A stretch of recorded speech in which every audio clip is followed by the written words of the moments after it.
Take two. So this is just a status update. I'm gonna the desk is a demo zone because I'm in hardware mode, as I mentioned in the last video, where I'd like to keep on rebuilding something till I get close to something that I actually can actually appreciate, and then I hate it for a long time, and then I take it home after a year and I rebuild it again. Right now, we're not even halfway through the process, but I got it to the point where it's passable for me. Other people are just going to be bored because basically I'm just reiterating the same stylistic approach over and over again. It is what it is. It works for the layout. I keep on trying to think about trying to build another type of layout, like a nice planet layout, or maybe even go back to Town and Train, because I had a nice right over there before we built the Lego room down here, Palisade Villa. Go back and look it up. I was really looking forward to finishing that. It was 7.5 by, I guess, 5, basically the same size as this thing is. It had three loops of train track, 2 on the main and 1 on top, and basically was a giant GBC. It was a giant GBC. The trains were all RCX controlled via Mark Riley's LDCC, and so the train track itself was powered by an RCX that was running Mark Riley's LDCC, Lego Digital Command Center, which is DCC for trains, but in Lego fashion. And then I had an RCX communicating with NQC to start and stop the trains and move the trains backwards and forwards, and have sensors throughout the layout, and even control the switches on the switch tracks. It was fantastic. I really enjoyed that because it did work a little bit. But that was years ago. That's pre-Sandy. that's how far back that's going. That's 20 years ago. I really had a good time with that, and so I can try Town again, maybe. Not today. Maybe someday the family Duras will rule the Klingon Empire. Maybe, says Garon. Maybe, says Garon. But not today. You cannot believe how often that exact quote goes through my head daily. Maybe someday, but not today. That I didn't mind most of the Klingon-centric episodes. The war between the Duras and Worf's and Karen and all that stuff. I didn't mind those episodes. I thought Worf episodes were okay overall. The holodeck country western episode with Alexander, that was pushing it a little bit for me. That was just okay, I get it. They were just going for full-on humor. But the Klingon Empire, I didn't mind Giron. I liked when Picard was to Chadich, be quiet. I like that. I like that. I think there was a 2-part episode there, where Worf drops his commission and goes back and fights for the Klingon Empire, and then at the end, that is not my way, Worf. You know, the false occurred. No. You gave me his life and I spared it. That's not the Klingon way, but it is my way. I enjoyed that. I honestly did. Out of all the repetitive themes across the entire Next Generation series, the Klingon Empire was pretty good overall. There was some pretty lame, some bad episodes, but overall, and then Sela showing up. Chef's kiss. Oh my goodness. Denise Crosby showing back up as, that was a good lead up too. That was a fantastic lead up to that. People always say, what you would give, what would you want to retry for the very first time without any memory of it? And I was thinking TNG, because there was some very bad, don't get me wrong, some code of honor, don't even talk to me about it. But there was some really, really solid, wonderful Star Trek episodes in there, and the Klingon Empire was one of them. And anyway, tangent already. We're 4 minutes into it, 5 minutes into it. Anywho, back to this. Teddy, she'll be quiet. You may Test that theory at your leisure. Jean-Luc. Anyway, chef's kiss. Anywho, back to this thing. So, it's passable for me right now. It's not done. It's not even close to done. But I got the centerpiece all done. At least the exterior. There's no interior design at all. There's nothing inside.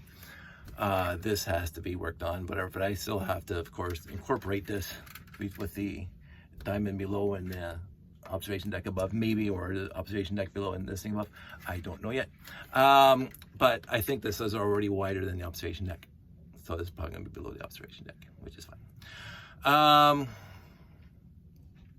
So about this, I get to the point now where basically I'm doing the bottom to make it like have these little nice little parts on top and the bottom. Of course, the bottom has to hold the landing pads, the mini landing pads. So we got the mini landing pads here, and this is basically piece by piece identical to what I had on my old training tower. So you got the landing pad out here, and you got the gangway going out to it, and the 1x4 tiles that say "Don't fall off." Guess you don't want to do that.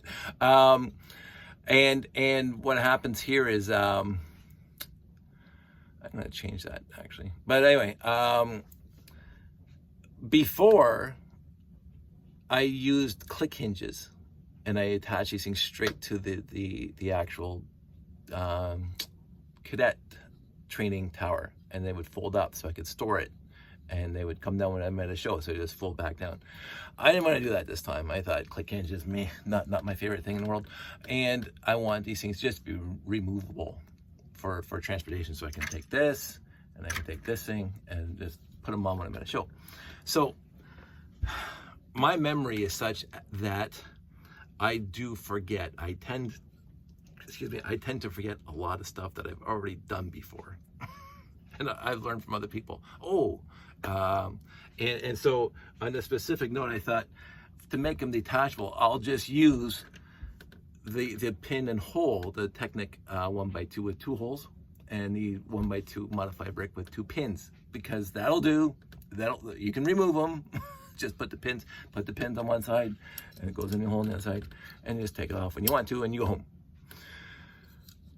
I forgot, and I tested this a million times before, and it wasn't until I built the whole thing and put it together that I realized why I don't use the pin and Technic brick. Because let me just find something really quick.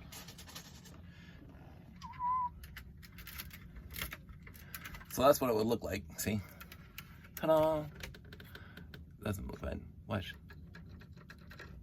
And it goes down because the pins are not friction pins. They're frictionless pins. So there's a lot of wiggle room, and they look like you can see here, it ain't parallel. And in the grand scheme of things, does it matter? Yes. So I thought, I don't want to come up with a convoluted way of attaching these things. And then what I could have done is I could just put a plate on the bottom when I put it together, but I have to take the plate off. So I remember doing this years ago. So instead of a axle pin, or just pins, Technic pins, you put an axle, and that goes into the axle brick, the T-brick, because you have to make sure it stays one. And now this is solid. This does not bend down. It's like, all right, I did that before. You cannot, at least twice now in my lifetime, where I said, I'm going to use the pins and the axle holes, the pins and holes in the Technic bricks to attach something like this, and all right, it's loose. It's loosey-goosey, as we used to say. I'm not a big fan of loosey-goosey on a layout that's supposed to be futuristic, where everything is parallel. And so that doesn't wiggle at all. Done. So now I'm going to convert all into that. And basically, I can't remember which Star Trek opening it was. Maybe it was the Star Trek 2009, when they're in the shuttlecraft and they're leaving the Earth, and they're going towards, where the Enterprise is, and they go over to the space station. They had all those nodules on the outside. That's kind of reminiscent of this, because there's going to be 8 of these all the way around. Maybe. We'll have to see. but I think this will be fine. I think this will be fine. You put 8 of those around there, and then you have the thing going up to the next level, and the thing going down the next level below. And you basically, on some of these, you substitute the 2x4 tile with 2x2 with stud in the middle, so that people can be walking back and forth, you know. So half of them are, or 3 or 4 of them are going to have that, so you can just put a minifig up there, and then of course the minifigs already fit on there. So basically we're done the center layer. So as you might remember from most of my layers, when it gets to this part, there's going to be a top that kind of tapers to the center column, and there's going to be a bottom that tapers to the center column. That's what I'm going to build now, but it's not going to be a diamond shape, because then this is going to be huge. And I don't want it to be huge. I don't want it to be overwhelming like the diamond is. Like the diamond is a center part of the entire built tile. And because I got this visual aid, thanks to my beautiful wife, visual aid. So there's the diamond there.